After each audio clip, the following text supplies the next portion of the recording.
Un petit message gentil d'affection à mon ami Thierry Lhermitte. Thierry Lhermitte, on lui a demandé dans une émission, est-ce que vous voulez vous adresser à quelqu'un? Il a dit oui, je veux m'adresser à Jean-Marie Bigard.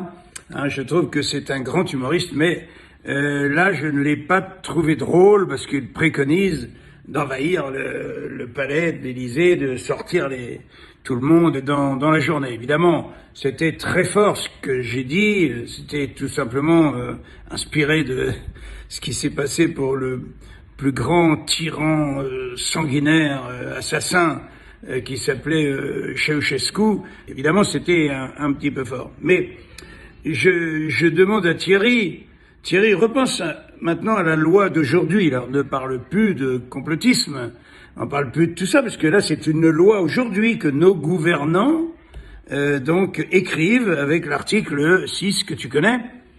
Donc, nous allons être divisés en deux. Le vaccin ne sera pas obligatoire. Jamais, jamais de la vie. Jamais. Wow, on est en France quand même. Jamais de vaccin obligatoire. Sauf que ceux qui ne se feront pas vacciner seront des citoyens de seconde zone.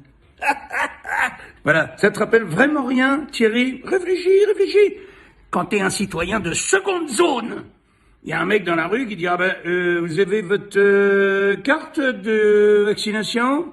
Non? Ah ben, vous ne pouvez pas rentrer dans le théâtre, vous ne pouvez pas aller au match de foot, vous allez rentrer chez vous. Et vos enfants ne sont plus admis à l'école. » Si ça te rappelle quelque chose aussi, tu peux être un petit peu moins, encore que tu as été gentil avec moi, mais si tu pouvais être encore un peu moins sévère avec mes positions, je te compterais parmi les gens qui ne sont pas des complotistes, mais des gens qui ont peur de se dire on a quand même, sans être complotiste, le droit de mener aussi un petit peu l'enquête, hein?